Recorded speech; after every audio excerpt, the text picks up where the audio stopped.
Good to see friendly faces, but I won't take up too much of your time because you probably want to get a coffee, but when I came here today I was thinking it was going to have a quick adjournment and be adjourned for another day, but the fact that the judge seems to be taking time on it, and I'm telling everyone your updates as you put them out, it seems to me a bit more positive than it did this morning. So I have some hope, I which is more than I sometimes have. I'd just like to say I think it's absolutely fantastic that you've come all the way from Canada on barely any sleep, on practically a day trip, just to report on Tommy Robinson. It is a day trip. You know, I had 2 Red Bulls and a coffee, so that's what's going on right now. I think it's absolutely fantastic that you've done that. Right so. All right, well, Thank you very much. Right on. Cheers. Take care. Keep it up. Well, Tommy is in an extreme situation where every day counts. However, the court system moves very slowly. To get a trial takes months, sometimes even years. So today's hearing was to see if the courts would agree to hear the substantive case of Tommy's prison treatment on an expedited or emergency basis. So this judge, after listening for several hours, said that tomorrow he will give a ruling on how quickly Tommy's challenge to his prison treatment will happen. I've just fixed it. If I had to guess, I think the judge will lean towards having it sooner rather than later. Remember, it's not the same as issuing a ruling on the substance of it. So Tommy will still have to prove that the way he's being treated is illegal. But this judge will determine how quickly that happens.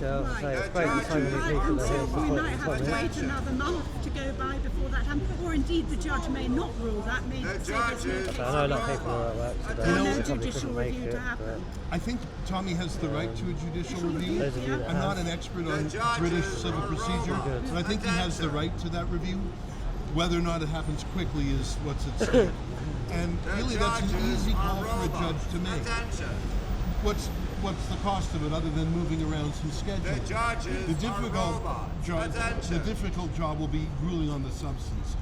But what was interesting today is that there was a little bit of drama, which is Tommy objected to something that the government's lawyer was saying. He did this by waving in the camera from the prison link. The judge noticed that and said, okay, it looks like Tommy has something to say. Let's have a half-hour break so Tommy can confer with his lawyer. So that happened, but in the middle of that phone call, the prison cut off the call, which is a shocking thing to do, but it sort of proves the point of everything that Tommy's lawyer was saying, which is the prison is abusive, it's whimsical, it's capricious, it's unreliable, it's untrustworthy, and the judge had this happen to him.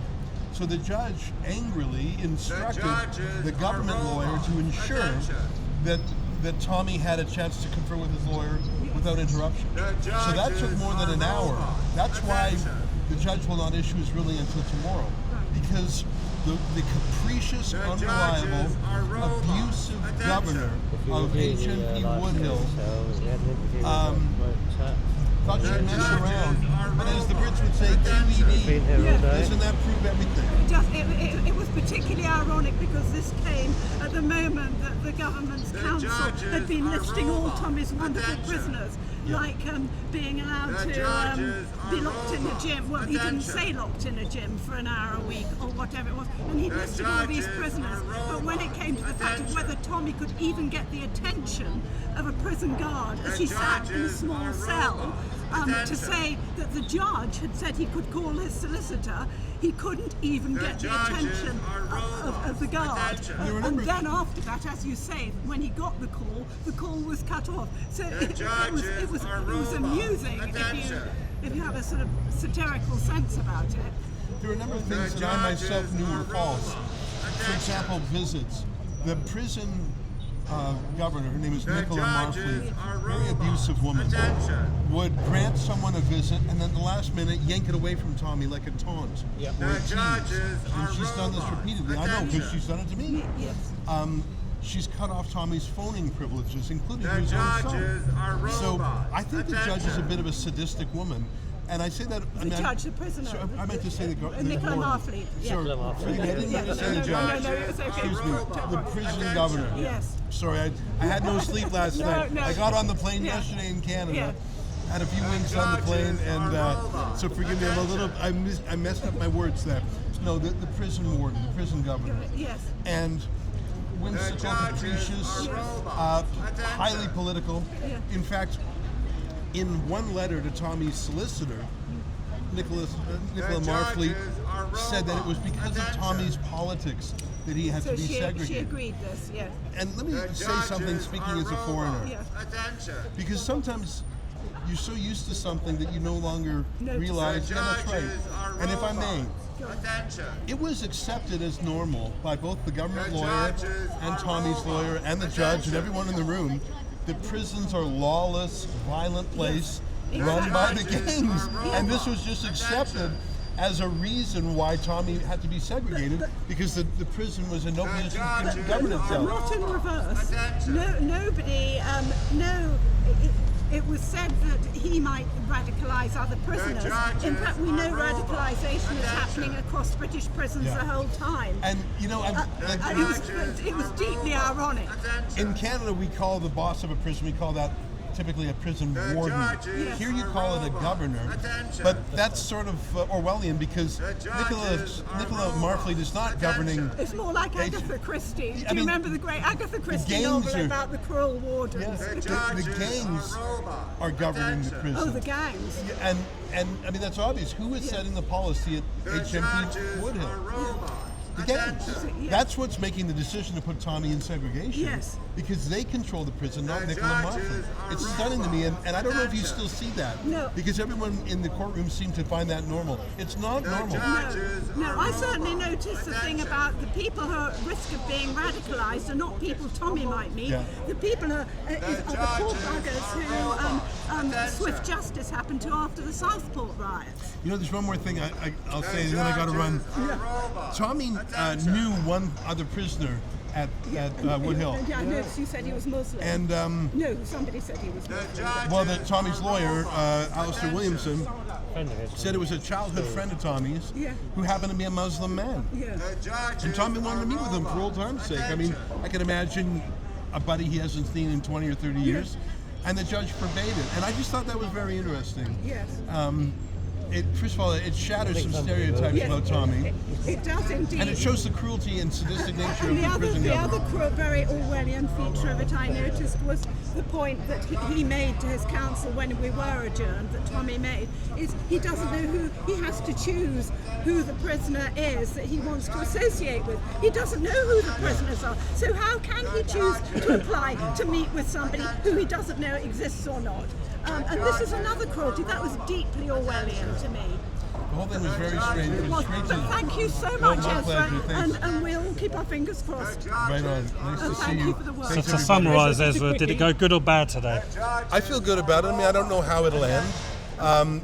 The fact that the judge is reserving his decision until tomorrow tells me he's thinking about it, So it's which not is gone a totally big bad. plus. That's good. That's good to hear. I mean, just quickly sum up before you've got to rush off. I know you're a busy guy and you're tired because you're in flight and so on and so forth. Now, you know, every respect to everything you've done for Tommy and so on and so forth. Just summarise up what you thought today, because when we saw the first session this morning, it was legal argument with the paid psychiatrist or that was there seeing Tommy and the state. Tommy hired an independent psychologist to do an assessment of him, and it was a very extensive and vigorous diagnosis, and it was not contradicted in any way by the government. So that was interesting to me, is that all of the assertions by Tommy's lawyer were accepted by the government. They didn't try and refute them, which is very interesting and I think quite powerful, because you can have an opinion, a layman's opinion on how Tommy's doing, but the expert was uncontradicted. And there's one thing I recall that Alistair Williamson, Tommy's lawyer, is saying, is that there was none of the medical professionals who have dealt with Tommy, neither the independent expert nor the NHS government health staff, none of them said Tommy was malingering. Do you know what that means? That's faking it. Yeah. So none of them, like, they all realize this is a serious matter. They talked about PTSD and ADHD, both conditions that were exacerbated in this prison stay, but had roots in his earlier solitary confinement. So, I mean, obviously I'm sympathetic. He's a buddy of mine, but I found it quite convincing. And I'll say this about the judge. He seemed fair-minded. I've got to imagine he was upset by the fiasco of the prison governor coming off the phone call. I mean, I would certainly be frustrated. I mean, I was frustrated, and I'm not the judge.